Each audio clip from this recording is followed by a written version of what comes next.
Pues vamos entonces, señor Negroponte, a situarnos en el año 2040, o 30, o 35.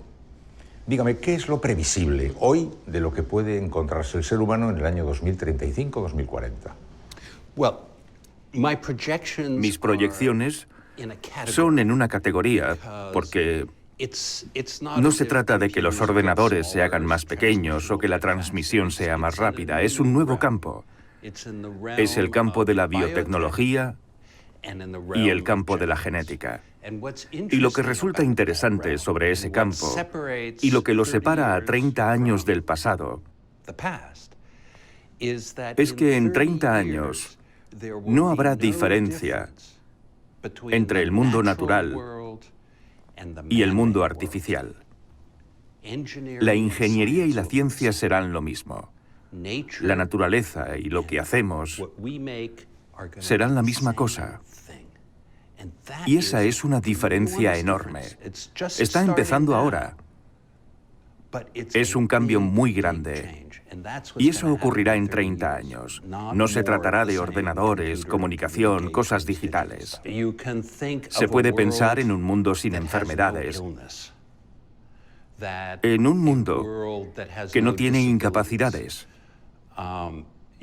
Podemos pensar en un mundo en el que la carne se haga en una placa de Petri, sin vacas, pero sigue siendo carne y sigue teniendo el aspecto y el sabor de la carne. Podemos pensar en una serie de cosas que son cambios muy dramáticos. Por ejemplo, que lo que comamos no venga de la tierra, pero seguirá siendo igual de buena o incluso mejor. Puede que tenga su aspecto. Así que los cambios serán dramáticos, pero muy diferentes a un teléfono móvil o a un micrófono inalámbrico. ¿No tendríamos entonces necesidad de ganadería, ni de agricultura, ni de tierras de cultivo? No se necesitará ganado, granjas, ni nada de eso. No. Y de hecho, cuando ocurra en 10, 20 o 40 años, no importa. Cuando tengamos carne sintética, que en realidad es carne, viene de los genes, el ADN de la carne se replicará. No solamente dejaremos de matar vacas, sino que tampoco consumiremos agua. ¿Sabes cuánta agua se necesita para hacer carne? Ocurrirán cambios como ese que son muy dramáticos, pero no serán en el mundo digital. Serán en el mundo de la biotecnología, el mundo de la genómica y cosas así. ¿Está usted anunciando entonces el fin de muchos de los conflictos que se han vivido y se viven en el mundo, referidos al hambre, que desaparecerá, según dice usted, y muchos de los conflictos que se están viviendo en el mundo por razones de supervivencia? Si los alimentos naturales y los alimentos no naturales van a ser lo mismo, ¿se habrán resuelto todos los problemas del hambre en el mundo, por ejemplo? No debería haber hambre en el mundo ahora. Y la única razón por la que hay hambre es porque la comida está en el lugar equivocado, ya sea natural o fabricada. Además, el concepto de comida fabricada en este momento no es muy atractivo. No nos gusta la comida fabricada, preferimos la comida fresca. Y se puede tener comida fresca, pero puede que no esté hecha por la naturaleza. Puede que esté fabricada, pero sea igualmente fresca. Y cuando se hacen suposiciones sobre el mundo, en las que el mundo natural hizo unas cosas y el hombre hizo otras, esas suposiciones van a desaparecer. No será rápidamente, pero desaparecerán. Y lo que dijo usted hace poco, que ha impresionado mucho al mundo, que conseguiremos a través de tecnologías muy avanzadas, a lo mejor aprender inglés o aprender Shakespeare solamente tomando una pastilla que lleve dentro unos elementos de nanotecnología que circulen por el circuito sanguíneo hasta el cerebro. ¿Me podría usted explicar si eso es cierto? ¿Si es serio eso? La predicción viene de una mera observación que la nueva manera de acceder al cerebro es desde dentro, no desde fuera. Se puede mirar adentro. Lo haces con una resonancia magnética, una técnica óptica o lo que sea. Ahora, se puede ir a través del flujo sanguíneo, porque el flujo sanguíneo llega a las neuronas. Llega. Así que si tienes maneras de, ya sea con nanorobots o lo que sea, los pones en el flujo sanguíneo, entonces te tienes que preguntar, ¿ciertas cosas están en ciertos sitios? Sabemos que distintas partes del cerebro hacen distintas cosas. Pero, ¿dónde está el francés? ¿Dónde está? El francés está un poco aquí y un poco aquí. ¿O es el francés un procesador que tengo que puede tomar el inglés y producirlo? ¿Dónde está el francés? Bueno, sin saber dónde está el francés, esté donde esté, quizás a través del flujo sanguíneo, puedo acercarme tanto que podría depositar el francés en esos lugares. Eso es dar un gran salto en la imaginación. Pero cuando dices eso, es suficientemente provocativo que quizás haya ciertas funciones que se puedan hacer desde dentro del cerebro. Y quizás no sea el francés, quizás no sea Shakespeare, pero quizás sean cosas que nos ayuden a pensar, a expandir nuestra habilidad de recordar, nuestra habilidad de procesar. Así que creo que la idea clave es acceder al cerebro desde dentro y no desde fuera. Esa es la clave. Y le di ese giro. Obviamente, una pastilla que se traga viaja por el flujo sanguíneo y los pequeños robots llegan a tu cerebro. Usted dice que la conectividad llegará a convertir el mundo en un mundo integrado, totalmente intercomunicado. Cuando tal cosa ocurra, podrán planificarse, digamos, las capacidades productivas del mundo entero. Eso sería posible, aunque luego ya hablaremos de política, la política luego a lo mejor no lo permite. ¿Sería posible en un mundo integrado unificar, por ejemplo, toda la capacidad industrial del mundo? A veces la gente me pregunta, ¿en qué me he equivocado? ¿Cuándo dije algo que ocurriría y no ha ocurrido? Quizás el ejemplo más dramático es que hace 30 años pensé que Internet uniría al mundo, que conseguiríamos un mundo mucho más conectado y no nacionalista. Y hasta ahora me he equivocado. No ha unificado al mundo, y de hecho el mundo es más nacionalista y está más fracturado hoy de lo que estaba hace 30 años. Me gustaría pensar que es un bache en la historia. Y a medida que consigamos un mundo más conectado, en especial para los jóvenes, y a medida que más gente hable un idioma común y los ordenadores traduzcan automáticamente, veremos ese sueño que no ha ocurrido.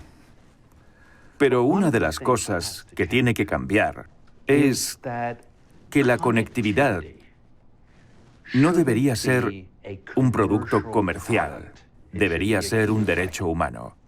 Y si piensas que conectarte a Internet y al resto del mundo es un derecho humano, entonces, por definición, los derechos humanos son gratis. ¿Qué quiere decir gratis? Gratis significa que cuesta algo, como una carretera, una acera o la luz, pero la sociedad civil es la que paga por ellos.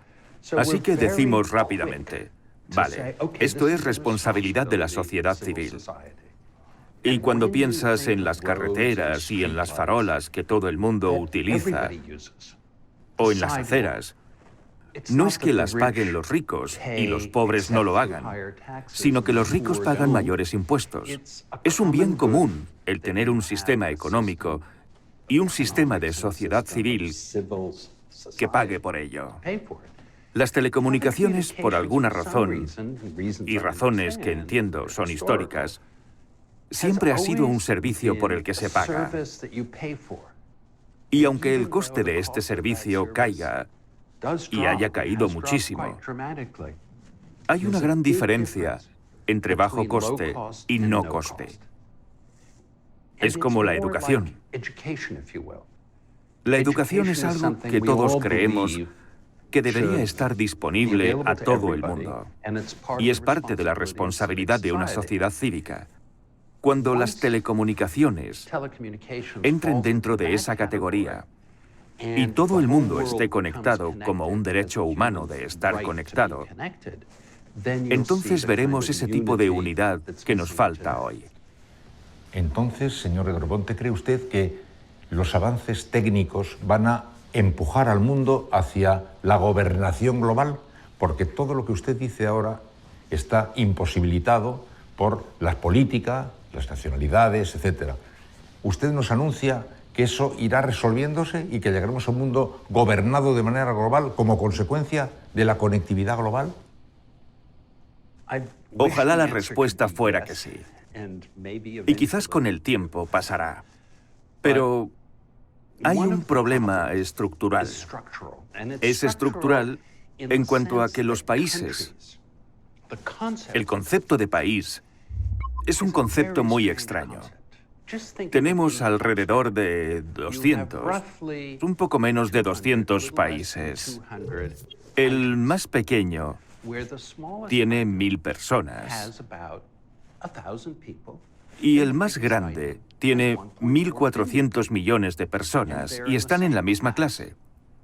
Y dices, un momento, ¿cómo pueden estar en la misma clase? Este tiene 1000 y este tiene 1.400 millones. Así que si miramos el tamaño de los países, verás que la mayoría de ellos son demasiado pequeños para tener un interés global.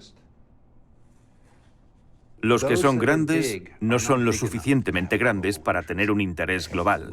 Tienen un interés local. El tamaño de los países no es el acertado. Así que, si buscamos algún tipo de gobierno global, no será de los 200 países que tenemos actualmente. Probablemente tengan que ser 5000 países. Tiene que ser un número mayor para poder mirar a todos ellos con algún tipo de paridad y decir, sí, son temas globales.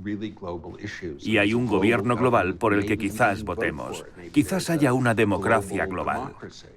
Pero con la estructura actual de países, como el ADN de la sociedad global, no va a suceder. Usted cree mucho en la educación. Empezó en el año 82 con los niños, en Senegal, en el año 99, Camboya, en el año 2005, con el plan de un laptop, un portátil para cada niño, un equipo barato.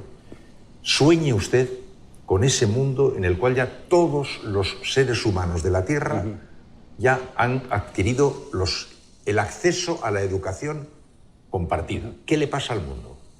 Primero, ¿va a pasar eso? Y segundo, ¿qué le pasa al mundo? Bueno, en inglés la palabra educación tiene un significado muy específico, porque tiende a hacer algo que das a alguien. Les das educación, les das la oportunidad. El verdadero problema no es lo que das, es aprender y la oportunidad de aprender, lo cual puede incluir escuelas o puede no incluirlas. Eso es lo que siempre hemos intentado hacer aquí, en Media Lab, y lo que he intentado hacer en mi vida. Casi nunca me oirás decir enseñar y casi nunca me oirás mencionar la palabra educación, porque siempre hemos pensado que la oportunidad era que los niños aprendieran y mantuvieran la pasión de aprender. Porque todos los niños aprenden desde la edad de 0 a 5 años, con muy pocas excepciones. Todos los niños aprenden a caminar, a hablar, se hacen con un sentido común, así que está demostrado que aprenden. Y después, de alguna manera, a la edad de los 5 o 6 años, hay una cosa formal que se llama escuela. Nos metemos en problemas. Aquí siempre hemos tenido la creencia de que si los niños pudieran, y hemos elegido un ejemplo, escribir programas informáticos, podrían aprender sobre el aprendizaje, entenderían lo que significa hacerse con una idea, convertirla en un algoritmo, ejecutar un código, observar el comportamiento, depurar el código. Y al ver que niños de 5, 6 y 7 años hacían eso, me dije, Dios mío, eso es lo que yo hago. Y es un aprendizaje que es muy distinto a tener un montón de información en mi cabeza que quiero poner en la tuya, y ahora pasaremos tiempo en una clase para transmitir esa información a tu cabeza. Después te examinaré para saber si está o no en tu cabeza, y si está en tu cabeza pasaremos al siguiente tema. Esta es una manera muy limitada de ver el aprendizaje, porque si los niños pudieran aprender a aprender, es lo único que queremos. Casi no queremos nada más. Ese es un reto muy distinto a intentar construir millones de escuelas. Y la conectividad ayuda a eso. Pero construir millones de escuelas y tener millones de profesores, lo cual es una solución maravillosa a largo plazo, va a requerir mucho tiempo. Conectar a todos los niños podría ocurrir en 3 años. Puede ocurrir muy rápidamente. Le quiero preguntar también si le inspira temor, esperanza o qué sentimiento el desarrollo que puede llegar a adquirir la inteligencia artificial y la ingeniería genética. Si esos dos grandes caminos le inspiran esperanza o le inspiran temor. ¿Hasta dónde cree que podemos llegar a través de la ingeniería genética y de la inteligencia artificial? En el mundo de los fundadores de la inteligencia artificial, la gente que estuvo allí cuando la palabra se inventó, de hecho, mi colega Marvin Minsky murió el mes pasado. Él estuvo en la reunión cuando acuñaron el término. Es considerado, o era considerado, como el padre de la inteligencia artificial.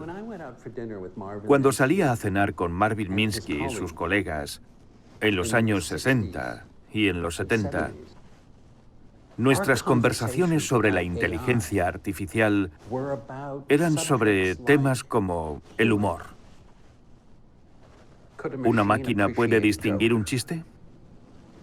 Les preocupaba conducir coches, les preocupaba... Esas cosas son fáciles. No se trataba de jugar al ajedrez o incluso a Go. Go, el juego. Go es un poco más complejo que el ajedrez. Pero a mí no me parece que Go sea el siguiente paso para construir una máquina que pueda distinguir el humor. ¿Ocurrirá eso? Sí. ¿Me preocupa? No. Creo que sería... Quizás entonces tengamos mejor humor. En la parte de genética hay... Eso es mucho más. Eso... Las cosas que pueden ocurrir ahí son mucho mayores. Es nuclear. Es verdaderamente... En parte porque está fuera de nuestra imaginación. Algunas de las cosas que estamos haciendo hoy con lo que llamamos Gene Drive,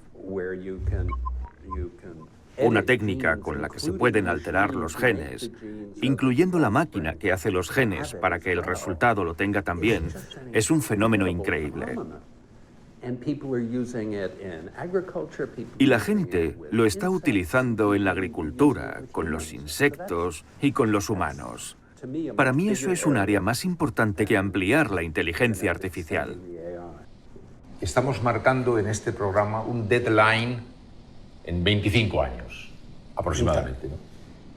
¿Puedo hacer una especie de resumen de cómo será el mundo dentro de 25 años? Bueno, el mundo dentro de 25 años estará en uno de estos dos estados. ¿Existirá o no existirá? Quiero decir, cabe la posibilidad de que no existamos. Si existe, tendremos que resolver cosas como el calentamiento global y la paz. Hay ciertas cosas que no pueden continuar. Creo que el cambio climático es una de ellas. Y tendremos que Tendremos que unirnos. Cuando las cosas se ponen muy mal, la gente es más solidaria. Y creo que en un periodo de 25 años desde ahora, habrá más unidad en el mundo.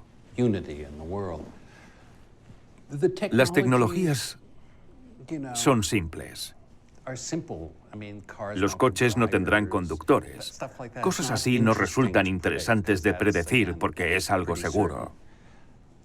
Creo que el cambio fundamental será, quizás 25 años, sea tiempo suficiente para tener un gobierno global. Quizás se podría empezar dentro de 25 años, porque eso representa un par de generaciones. Y la gente que lo hace, o que abogará por ello, todavía no ha nacido. Quizás hagan un mejor trabajo porque nosotros lo hemos hecho muy mal. Y resulta sorprendente cómo los niños se hacen con algunas de las malas costumbres de sus padres y de sus culturas. Y si están conectados, quizás haya otras influencias que sean más globales, más sobre la humanidad y más sobre la sociedad civil. Sí existe. Sí, pero depende de si ocurre un accidente nuclear. Si no existe... Dejamos a Negroponte, dejamos Media Lab, dejamos el MIT y dejamos una multitud de cerebros, muchos españoles, construyendo, creando, fantaseando, soñando. Imagínate en el futuro cómo sería si los móviles, las gafas inteligentes o los ordenadores supieran cómo te sientes. Paredes que se mueven, camas que salen del techo, muebles con superpoderes. Sensores portables que podamos llevar y que midan actividades fisiológicas que nos den un poco de información sobre tu estado neurológico. Quitina es un material que viene de los crustáceos, el posible sustituto de plásticos en el futuro. Lo que hacemos es una especie como de invernadero personal en el cual tú puedes cultivar tu propia comida en tu casa. Estoy investigando en cómo aumentar las capacidades del ser humano, como por ejemplo la memoria, a través de aplicaciones de realidad virtual y realidad aumentada. Podemos, por ejemplo, jugar con niños que hay en España, podemos estar construyendo edificios dentro de este mundo virtual. Esto en un futuro permitirá que nos sintamos mucho más cerca de toda esta gente que no está aquí al lado nuestro.